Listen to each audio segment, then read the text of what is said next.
live in a better place because of the work of the DFL and Governor Tim Walz. And what is frustrating is, on the one hand, this is a good person who will no longer be in this role. And I think it's honorable for him to step aside so as to not distract from the continued work. And also, as a person who makes content about politics, it is frustrating to see what is happening in the state of Minnesota as the byproduct of a viral lie put out by a right-wing YouTuber. I find it very interesting because this man is basically vouching for Tim Watts, who basically had the audacity to blame white men, aka white supremacy, for this fraud under his watch, under his leadership. And it's just gaslighting 101.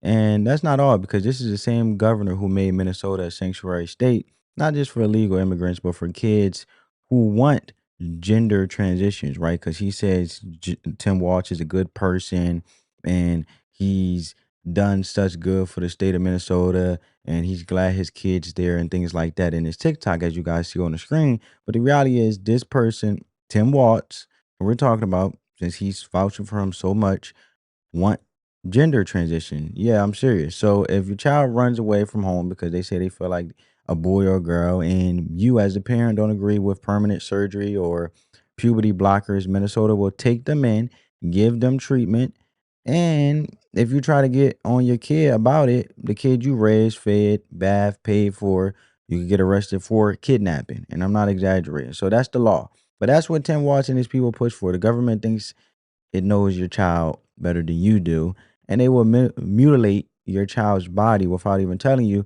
And that's not progress, that's insanity.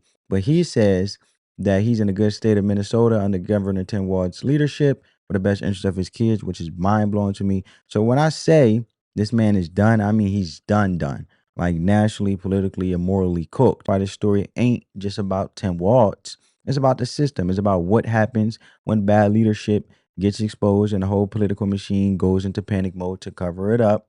But guess what? It's too late. The truth is out. The Somali fraud scandal is real. And the Democrats are scared. And no matter how hard they try to sweep it under the rug, we not letting it go. And if anything, we need to keep pushing.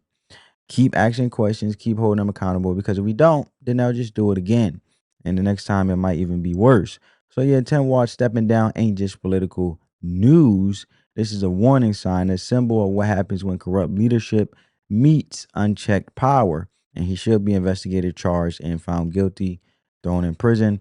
But no more passes, no more silence, because the people of Minnesota and the entire country deserves better than this fraud.